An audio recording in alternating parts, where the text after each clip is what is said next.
Hello दोस्तों, मैं हूं आपकी दोस्त स्नेहल। Welcome back. दोस्तों, आज जब हम सब लोग अपने आप को इस खतरनाक वायरस से बचाने की पूरी कोशिश कर रहे हैं, तो ऐसे में एक फंगस से पैदा होने वाला एक और खतरा हम सब के सामने आकर खड़ा हो गया है, जिसके बारे में हम सबको ज़रूर जानना चाहिए। दोस्तों, म्यूकोरमाइकोसिस एक फंगल इन्फेक्शन होता है जो इस खतरनाक वायरस से इन्फेक्टेड लोगों में पाया जाता है और कई लोगों ने तो इसकी वजह से अपनी जान भी गंवा दी है और कुछ मरीजों ने तो इसकी वजह से अपनी आंखों की रोशनी या फिर अपनी आंखें तक खो दी हैं। तो चलिए दोस्तों, आज हम इस ब्लैक फंगस या म्यूकोरमाइकोसिस के बारे में थोड़े फैक्ट्स जानने की कोशिश करते हैं। लेकिन दोस्तों, आगे बढ़ने से पहले आप सबसे एक रिक्वेस्ट है कि अगर आपको ये वीडियो पसंद आए तो प्लीज़ इसे लाइक और शेयर ज़रूर करें, और अगर आप इस चैनल पे नए हैं तो प्लीज़ इस चैनल को सब्सक्राइब भी ज़रूर करें। दोस्तों, ज़्यादातर लोग इस फंगस के स्पोर्स या बीजाणुओं के उनके वातावरण में मौजूदगी के कारण इसके कांटेक्ट में आ जाते हैं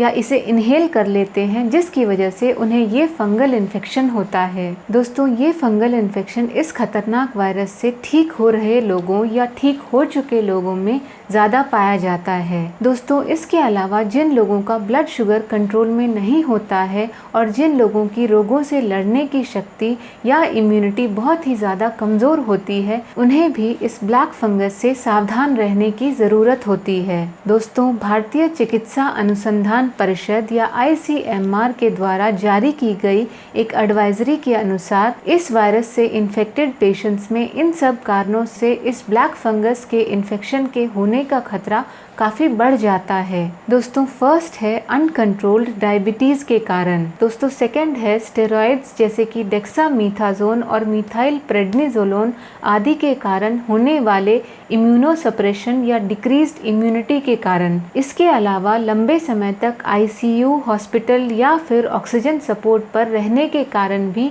ये फंगल इन्फेक्शन होता है। कैंसर ट्रीटमेंट या किडनी ट्रांसप्लांट आदि की दवाओं के साइड इफेक्ट के कारण, और वोरिकोनाजोल एंटी फंगल थेरेपी जो कि सीरियस फंगल इन्फेक्शंस के इलाज में यूज की जाती है, इसकी वजह से भी ये ब्लैक फंगस इन्फेक्शन होता है। चलिए दोस्तों, अब हम सबसे पहले ये जानते हैं कि इस ब्लैक फंगस में और इस खतरनाक वायरस में क्या रिलेशन है। दोस्तों, काली फफूंद या ब्लैक फंगस म्यूकोरमाइसिटीज नाम के माइक्रो ऑर्गेनिजम्स के कारण होता है जो हमारे पर्यावरण में प्राकृतिक रूप से मौजूद होते हैं। और दोस्तों, ये आमतौर पर मिट्टी, पौधों, खाद, सड़े हुए फल और सब्जियों में ग्रो होते हैं। और दोस्तों, ये फंगस गीले या वेट सरफेसेस पे ज़्यादा पनपता है। दोस्तों, नॉर्मली हमारी बॉडी का शक्तिशाली इम्यून सिस्टम ऐसे फंगल इन्फेक्शन से काफ़ी अच्छे से लड़ सकता है। लेकिन दोस्तों, जब आज के इस खतरनाक वायरस से इन्फेक्टेड पेशेंट्स में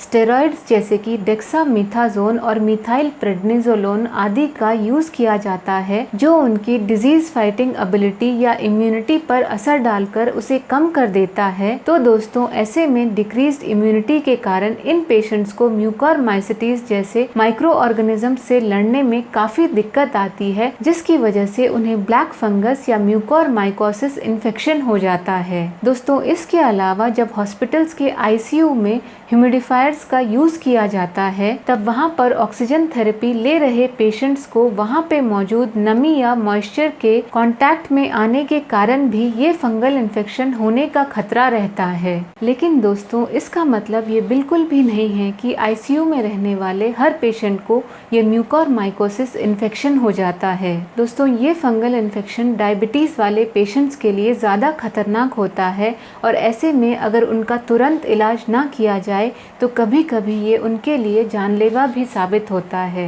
दोस्तों, इस फंगल इन्फेक्शन के ठीक होने के चांसेस इस बीमारी के जल्दी पता चलने और उसके सही ट्रीटमेंट पर डिपेंड करते हैं। दोस्तों, ब्लैक फंगस हमारे फोरहेड, नाक, गाल की हड्डियों के पीछे और आँखों और दांतों के बीच मौजूद एयर पॉकेट्स में इन्फेक्शन पैदा करता है। दोस्तों, ये फिर हमारी आँखों और लंग्स लंग्स या फेफड़ों में पहुंच जाता है और कभी कभी ये हमारे ब्रेन तक भी फैल जाता है, जिससे हमारी मौत भी हो सकती है। और दोस्तों, इस ब्लैक फंगस इन्फेक्शन के सबसे आम लक्षण या सिम्टम्स ये सब होते हैं: बुखार, सिर दर्द, खांसी, सीने में दर्द और सांस लेने में परेशानी होना, नाक बंद होना या नाक से काला या लाल स्राव होना, आँख में दर्द, आँख फूलना, एक चीज का दो दिखाई देना, चेहरे पर एक तरफ की हड्डी में दर्द या सूजन होना या उसका सुन्न पड़ जाना, दांत या जबड़े में दर्द होना, दांत टूटना या खाना चबाते समय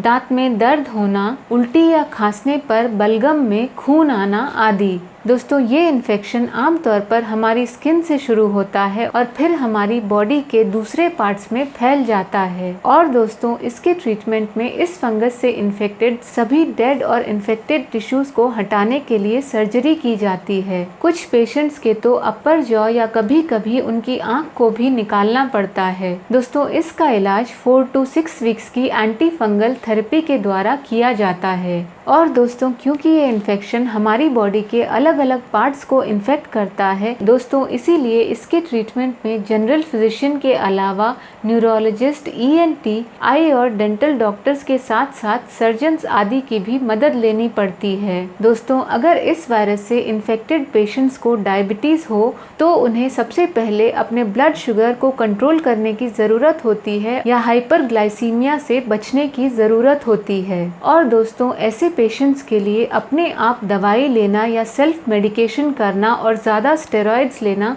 जानलेवा साबित होता है। दोस्तों, एक्सपर्ट्स के मुताबिक इस वायरस से इन्फेक्टेड लोगों को कभी भी इनिशियल स्टेजेस में स्टेरॉइड्स नहीं दिया जाना चाहिए।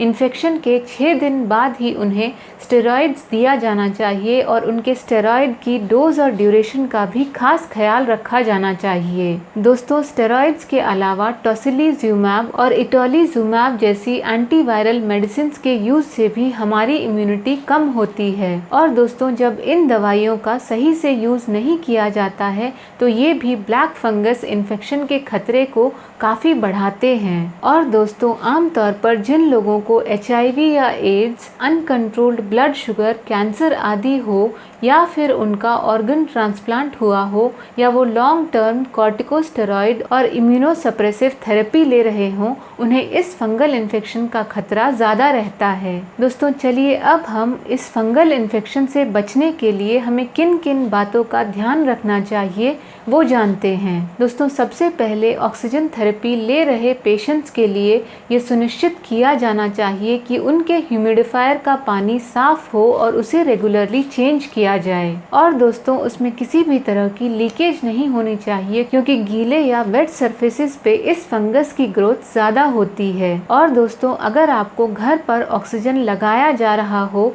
तो उसकी बोतल में उबाल कर ठंडा किया हुआ पानी या नॉर्मल सलाइन ही डालें। दोस्तों, हम सबको और खास करके इस वायरस से इन्फेक्टेड पेशेंट्स को अपने हाथों के साथ साथ अपने शरीर की भी साफ सफाई का खास ख्याल रखना चाहिए। और दोस्तों, क्योंकि डायबिटीज वाले पेशेंट्स को इस ब्लैक फंगस से ज़्यादा खतरा रहता है, इसीलिए इससे बचने के लिए उन्हें अपना ब्लड शुगर कंट्रोल में रखना चाहिए और हाइपरग्लाइसीमिया से बचने की कोशिश करनी चाहिए। दोस्तों, इसके साथ ही हमें धूल या डस्ट वाली जगह पर भी जाने से बचना चाहिए, मास्क पहनना चाहिए और गार्डनिंग करते वक्त खास करके मिट्टी या खाद का काम करते समय अपने पैरों को जूतों और अपने हाथों को ग्लव्स से ढक कर रखना चाहिए। और दोस्तों, इस वायरल इन्फेक्शन से ठीक हो जाने के बाद भी हम सब लोगों को इन सब बातों को याद रखना चाहिए क्योंकि दोस्तों, ये फंगल इन्फेक्शन इस वायरल इन्फेक्शन से उबरने के कई हफ्तों या महीनों बाद भी हो सकता है।